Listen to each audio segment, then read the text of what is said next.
Olá pessoal, aqui é o Robert Swerling, estamos iniciando mais um episódio do nosso Asa Geeks e no programa de hoje nós vamos falar sobre biocombustíveis. Roda a vinheta!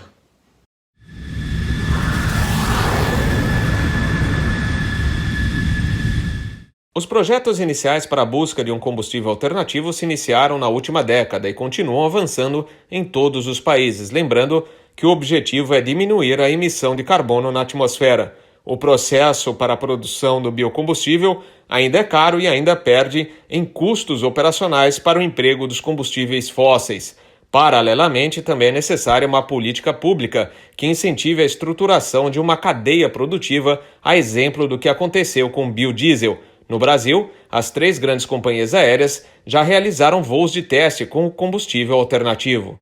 E o Asa Geeks conversou com o comandante de Boeing 737NG, Pedro Rodrigo Scorza, que também é um dos responsáveis pelo projeto de biocombustível na Gol Linhas Aéreas.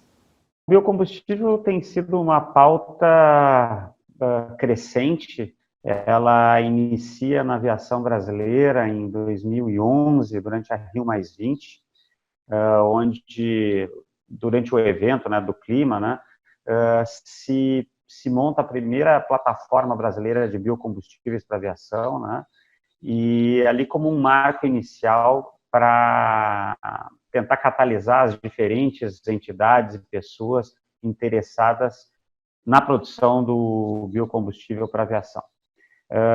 No dia da Rio+20, em 2011, tanto a Gol, que eu representava na época, e a Azul fizeram voos com bioquerosene. A Gol fez um voo Congonhas, Santos Dumont. A gente trouxe o chairman, o presidente da ICAO, num voo de 4 etapas, e a gente fez a última etapa, que o cara veio do Canadá até o Brasil, como uma demonstração que isso era possível, era transnacional, teria capacidade mundial de acontecer. Naquela mesma data, a Azul fez um voo de São José dos Campos para Santos Dumont, também com a Embraer, demonstrou a capacidade técnica, como tanto quanto a Gol, Esses 2 voos foram voos improdutivos, porque não existia na época nem regulação da ANP para esses combustíveis, E a TAM, naquela época, ainda a TAM, uns meses antes, já tinha feito também seu primeiro voo experimental com bioquerosene ainda do Pinhão Manso, ainda na produção nacional, fizeram uma cadeia bem completa. Então, todas as empresas, naquele momento, já tinham tido a sua primeira experiência com bioquerosene e depois se caminharam diversos passos, A Gol seguiu mais na vanguarda desse projeto. A gente, em 2013, se não me engano, 2012, perdão, outubro de 2012, fizemos o primeiro voo comercial do Brasil, com passageiros, aí a operação da Ponte Aérea Rio-São Paulo, e um voo para Brasília. Esse voo foi um voo de rota programado, os passageiros só foram informados que estavam voando com biocombustível. Existe até uma como é que se diz, uma insegurança da reação dos passageiros para isso, mas para o brasileiro nos pareceu que respondeu muito bem. Depois, ainda durante a Copa do Mundo, fizemos mais de 350 voos com bioquerosene, uma campanha forte de chamar a atenção, de levantar o nível de alerta quanto à possibilidade de se usar o bioquerosene no Brasil e as vantagens disso. Durante a Copa do Mundo, levamos a seleção brasileira com bioquerosene nos voos, diversos voos de passageiros foram feitos também com bioquerosene, fazendo uma campanha muito mais de conscientização do potencial. Voar não é o desafio. O bioquerosene é uma tecnologia que se diz drop-in, por certificação, ou seja, tu pega e abastece na boca do tanque do avião, seja o avião que for, a jato, e ele é igual ao querosene fóssil. Então, não há necessidade de modificação da aeronave, de ajustes ou de sistemas, para poder voar com combustível. Basta esse combustível estar certificado, que tu mistura até os percentuais autorizados e faz o voo. Diferente de um álcool para etanol, de um biodiesel para diesel, que são tecnologias que necessitam algumas modificações nos motores. Então, é uma consciência um pouquinho diferente de operação. E por que tem que ser isso na aviação? Porque um avião se decola daqui, posa em Belém, posa em Panamá, posa em Miami, posa na Europa, e lá ele tem que abastecer a cada pouso. e a gente não pode obrigar ele só a usar um tipo de combustível, não, senão a gente restringe a flexibilidade da malha, né, da aeronave, aí gerando um problema. Então, a construção do conceito do bioquerosene de aviação, ou combustível sustentável de aviação, ela é muito pautada nesse sistema de drop-in, diferente numa frota de ônibus urbano de uma cidade, que o cara sai da garagem de manhã, está abastecido, volta de tarde para a garagem, abastece de novo, sai, abastece de novo, tem sempre o mesmo ponto de abastecimento. A aviação não pode se dar esse luxo, a menos que fosse uma frota cativa, como a aviação agrícola voando a etanol. O cara tem sempre o mesmo ponto de abastecimento. Então, na aviação comercial, esse conceito ele é fortíssimo e ele é muito importante para o bom funcionamento da indústria. Como é que é realizado todo esse preparo do biocombustível que abastece ou entra nas asas dos aviões da Gol? Tu transforma a molécula, seja do óleo vegetal, da gordura, ou do açúcar, ou do etanol, tu transforma essa molécula para ficar uma molécula igual à do querosene fóssil. Então, o primeiro conceito já traz que tu conseguindo ter um processo de transformação da molécula, deixando ela igual ao do fóssil, ou praticamente igual, que bata a especificação, esse é o termo, né, que ela tem que bater a especificação do fóssil, né, tu virtualmente pode transformar qualquer coisa em querosene de aviação. Então, hoje nós temos tecnologias que transformam óleos e lipídios, né, uma tecnologia muito madura, né, temos tecnologias que transformam açúcar em bioquerosene, temos tecnologia que transformam álcoois em bioquerosene, seja etanol, que é muito abundante no Brasil, mas isobutanol, butanol, todas as famílias de álcool, né?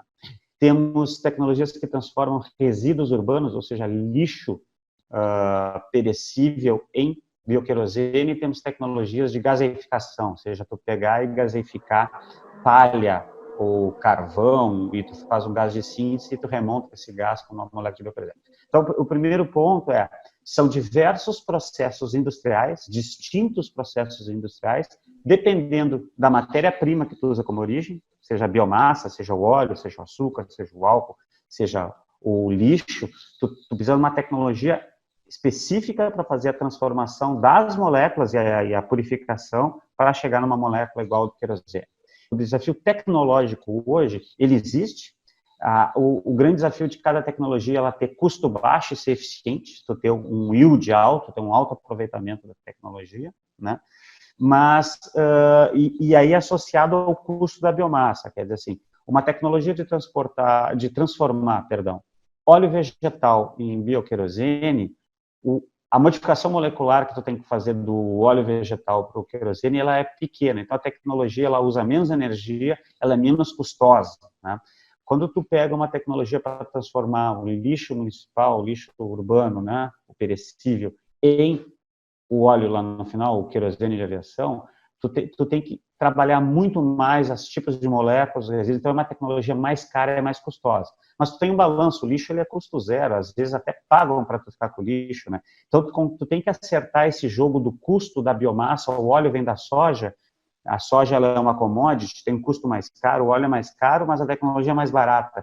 Então tu tem que fazer esses arranjos de eficiência entre matéria-prima ou a biomassa e o processo industrial para tu chegar num querosene, num custo do querosene sustentável de aviação que seja aceitável para a indústria.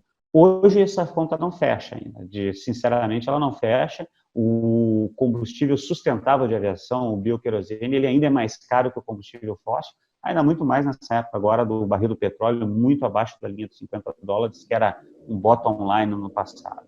Então, no Brasil, e aí a gente traz essa problemática que eu relatei agora, tu traz ela para o Brasil.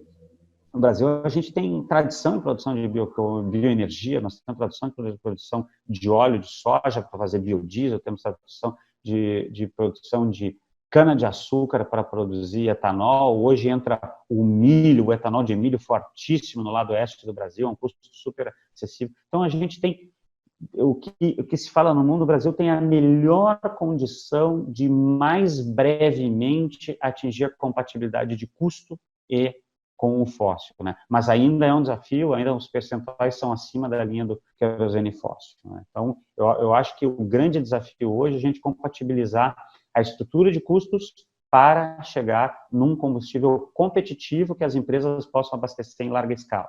O bioquerosene ele tem uma característica boa e uma ruim. Né? Normalmente, a ruim dos combustíveis, do bioquerosene, dos combustíveis sustentáveis, é o ponto de congelamento, ele é alto, temperaturas de 20, 15. Então, isso muitas vezes limita a percentual de mistura com o fóssil. Então, às vezes, tu mistura só 15, 20% para tu não puxar o ponto de congelamento para cima, né? Mas tu tem aditivos que tu pode botar no querosene renovável ou processos adicionais industriais de isomerização do produto que tu abaixam o ponto de congelamento para temperaturas compatíveis ao do querosene. Então, esse é um desafio, né? Em compensação, aí, voltando ao gancho da performance, né? Por ele ser de fonte renovável e ele não carregar umas moléculas inertes ao processo de queima, né? Em relação ao querosene fóssil, né?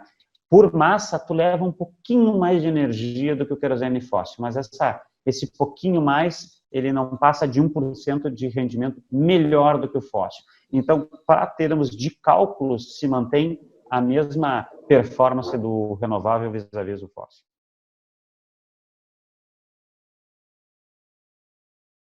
Você acha que com o problema todo da Covid-19, os estudos, todo o projeto, né, de implementação ou da substituição futura do combustível fóssil vai agora atrasar um pouquinho? Todas as grandes atividades na indústria no mundo, elas sofreram baque, né, com isso. Agora, eu diria que ele é desprezível, né, perante a um projeto que é de longo prazo, né? Na verdade, dessa época da Covid-19, o grande desafio para o bioquerosene, ele é o baixo custo do petróleo, que com uma relação, por vezes direta e às vezes não direta com Covid-19, a desaceleração econômica faria naturalmente baixar o custo do barril do petróleo, mas fora isso tem uma guerra geopolítica ali, né, de interesses, né, que jogou o preço do barril lá para baixo. Esse é um grande desafio, de competitividade de custo. O petróleo está muito barato, bom para quem necessita do petróleo, eu não vou dizer que isso é ruim, né, mas se a gente olhar para a indústria como um todo, né, isso não é bom, porque o petróleo barato é mais emissão de CO2 é mudança climática acelerada. Então, isso é ruim para a nossa sociedade, numa visão de bem longo prazo, né? Então, eu diria que o grande desafio hoje é o custo, né, do petróleo, que está barato, e a Covid, ela entra como mais um fator de jogar o preço do petróleo para baixo. Em termos de disponibilidade de pessoas ou não, nós seguimos trabalhando, a Gol segue trabalhando com o projeto de bioquerosene, a gente até tem discutido com parceiros futuros, né? São tudo projetos embrionários, ainda são ideias e alguns são projetos, alguns entram em fase de implementação ou não, mas a gente segue com essas discussões porque não vão ser projetos, vão ser implementados em 2021. O mais próximo é 2023, a gente imagina que tem alguma produção constante de bioquerosene no Brasil. Mas as discussões de marco regulatório, de todas as necessidades que a gente precisa para montar uma nova indústria no Brasil, elas seguem acontecendo. Mais aceleradas, mais desfocadas, né? Porque a nossa atenção está muito mais voltada à saúde, né? À sustentabilidade humana do que efetivamente ambiental, né? Os agradecimentos do canal ASA ao Pedro Rodrigo Scorza, que é comandante de Boeing 737NG e um dos responsáveis pelo projeto do bioquerosene na Gol Linhas Aéreas. Galera, não esqueça de compartilhar o vídeo, deixar o seu like ou o seu dislike e também quem ainda não for inscrito no canal, aproveita para se inscrever e nos dar força no YouTube. Até a próxima, valeu!